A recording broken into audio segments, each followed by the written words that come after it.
Welcome to the Deep Dive. We dig into the sources, pull out the key insights, and lay them out for you. Today, we're diving into a really quite extraordinary conversation. It pulls back the curtain on some high-stakes geopolitics, but also gets into the personal reflections of a national leader. Our mission really is to unpack an exclusive interview with the Prime Minister. And what's immediately striking is the location. It's very specific. Why there? How does that choice frame things right from the get-go? Yeah, the location is definitely telling. He chose a military base, and he was quite explicit about why. He said it was to show immense appreciation for the life-saving work happening there. Life-saving work. Right. Specifically, young soldiers, reservists, guiding missiles, defending the Israeli home front. So that immediately grounds the whole discussion in, immediate security realities. Okay, so we start right there with direct military operation. And from that point, we're going to pull out his key insights on, everything from defining existential threats to the future of peace in the region, all through his perspective. All right, let's dig into this core idea he puts forward. He talks about an immense responsibility, not just for Israel as a state, but for the entire Jewish people, as he puts it. And he points to two main existential threats: nuclear bombs and this figure of 20,000 ballistic missiles, he says, Iran planned to launch. He actually claims these are the two goals of the current operation and that they're close to achieving them. What is that broader framing for the entire Jewish tell us? Well, it definitely elevates the stakes beyond just national security, doesn't it? It taps into a much deeper historical sense of purpose, and it absolutely shapes how he identifies the main enemy. Right. Because he's very clear. Yes, Hamas attacked on October 7th, but he says unequivocally that attack was orchestrated by Iran. He basically frames Hamas, Hezbollah, the Houthis, they're just branches of Iran. So a unified enemy. Exactly. He argues that post-October 7th, there's this new clarity, this national unity, that Iran is the one enemy, and its threats must be removed. It completely shifts the strategic focus away from just the proxies. And he stresses this isn't some new idea for him. He says he's been warning about Iran for, 40 years? 40 years, yeah. He even recalls predicting the biggest danger would be if this religious fanatical cult, his words, got nuclear weapons. Yeah. And remembers those warnings being brushed off as just spin. So that history, that feeling of being ignored, perhaps, really informs his current stance. It seems to, yes. Yeah. Which leads to the obvious question. Okay, if you've been warning for 40 years, why act now? What was the immediate catalyst? Question. And he outlines three specific Iranian plans he believed were targeting Israel's destruction. First, this Axis plan, like a simultaneous chokehold using proxies. Okay. Second, a massive missile barrage. He mentioned Mach 6 to 8 missiles, incredibly fast. And he put it starkly. One missile does damage, imagine many. And third, the nuclear capability. He claimed Iran was racing for it, could get a weapon in months, less than a year. He called it the 90th minute. The 90th minute.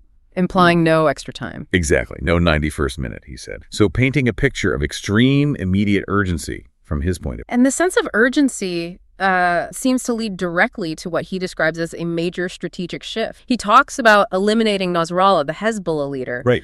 Calling him, pretty controversially, the axis of the axis, even suggesting Nasrallah manipulated Iran more than the other way around. That's a big claim. It is a very big claim. And he posits that taking out Nasrallah was the key move that led to the collapse, or at least the weakening, of the whole Iranian axis. He even mentioned the Assad regime falling like a house of cards as a consequence. So his argument is that Iran's regional influence had this single point of failure, almost. That seems to be his interpretation, yeah. That hitting that linchpin could unravel the network. And after breaking the axis, as he puts it, only the missile and nuclear threats were left. Which he says then intensified. Greatly intensified was his phrase. And he reveals something quite specific. About half a year before this interview, he gave a direct order to the IDF and Mossad, prepare to eliminate these two threats. Wow. And his reasoning, his quote was, "In our watch, we must remove the Iranian threat because it's not clear there will be a watch after us." That really underscores that sense of historical weight.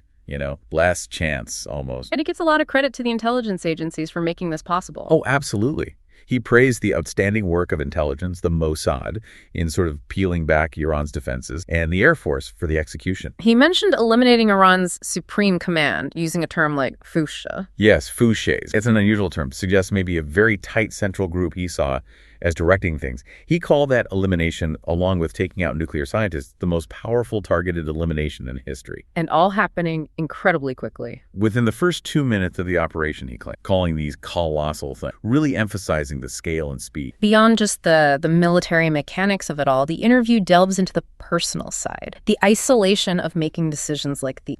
He describes this particular decision, the one against Iran, as much, much greater than even the Nasrallah elimination. And he shared this internal question he asked himself: why am I here? Right. And his answer was straightforward. To confront the biggest threat, he used this analogy, a living organism has two choices: run or fight. And Israel wouldn't run? His assertion was clear. We are not willing to run. We did not return to our land to run from it. So the only option left is to fight. And he was quite blunt about the U.S. role, or potential lack thereof. What did he say there? He said, look, the common wisdom is you can't act without the U.S. But his stance was, we will do this either way because otherwise we will not exist. That's a powerful statement of perceived necessity. Driven, he said, by reaching the last moment with the nuclear sword at our neck. It explains the unilateral determination if needed. Okay, let's shift gears a bit to international. He talks quite a bit about his bond with former President Trump. Yes, he does. He even cited Trump saying something like, never such teamwork, not even Roosevelt and Churchill, which is, quite a comparison. High praise indeed. And he lists Trump's first-term action: recognizing Jerusalem, moving the embassy, the Golan Heights sovereignty, pulling out of the Iran nuclear deal, which he calls the terrible nuclear agreement, arguing it just smoothed Iran's path to a bomb. But the really fascinating part here is the level of coordination he suggests on the Iran strike itself. It is. He says they spoke almost daily. Teams were in constant contact. His claim, I didn't surprise him. He was completely updated on our operation. And he didn't surprise me. I was completely updated on his operation. So complete synchronicity, according to him. That's the picture he paints. And he confirms very severe damage to the Fordo facility, that underground enrichment site. And that material is still being tracked. It suggests a really deep operational partnership, at least from his perspective. And looking beyond Iran, he talks about other shared missions with the U.S. and this bigger vision of changing the face of the Middle East. Right. He operates on this principle that Israel's growing strength, military, tech, national unity, that's what impresses Arab leaders. The idea that peace is made with the strong. And he points to the Abraham Accords as proof. Exactly. 4 Arab nations making peace, he argues, even when Iran seemed powerful. And he sees more coming, mentioning Saudi Arabia, Indonesia, Malaysia. Which inevitably brings up the question, where do the Palestinians fit into this vision? And on that, he's very direct, unequivocal, really. He says if peace deals with Arab states are conditioned on Palestinian consent, there will never be peace. Wow. Yeah. He explicitly says, I will bypass Ramallah, meaning the Palestinian Authority. Yeah. And he insists a Palestinian state won't block future deal. His word, we will not risk our existence on pipe dreams. That's a very clear, some would say hardline stance on prioritizing regional deals over the Palestinian. It definitely sets out his priorities clearly, bypassing what has traditionally been seen as a core issue. Okay, finally, let's touch on Gaza. The interviewer described it as maybe the weakest, but also the most stubborn enemy. The Prime Minister repeats his goals there. Return all hostages, noting 9 recovered recently, 1 alive, 8 sadly not. Defeat Hamas, and ensure Gaza isn't a threat anymore. And he explains the length of the war partly due to complex urban warfare, but also delays because of the hostage situation, adding that he believes the strike in Iran will actually help the situation in Gaza. How so? Did he elaborate? Not in great detail in this clip, but the implication seems to be weakening Iran. Iran weakens its proxies, including Hamas, perhaps demoralizing them or reducing support. Right, that makes sense within his framework.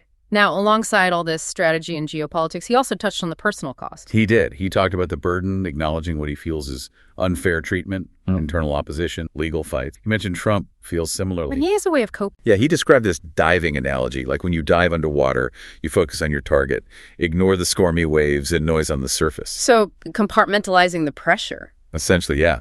Tuning out the background noise, as he put it, to stay focused on the main goal. It's quite a vivid image for dealing with intense criticism and political attacks. But he also highlighted where the real difficulty lies. Yes, the toll on his family, especially his wife, Sarah. He emphasized, she didn't choose this public life. He described the attacks she faces as cruel, poisonous. Despite her own work. Right. He made a point of mentioning her professional work. She's a psychologist, helping bereaved families, victims of abuse, orphaned. He stressed her contribution to Israel is unbelievable and that leaders like Trump and Putin recognize it. It's a reminder of that very human cost behind the political headlines. Absolutely. Yeah. Even for figures operating at that level of global power. So To wrap up, he outlined his vision going forward. What were the key points? Eliminate the existential threat. That's number one. Expand the circle of peace. Boost Israel economically, technologically, do good for the citizens, and ultimately ensure the eternity of Israel on his watch. Wow. That's quite a journey we've taken just through unpacking this one interview. From the very real setting of a military base to this grand strategic vision for the entire Middle East, it's clear, isn't it, that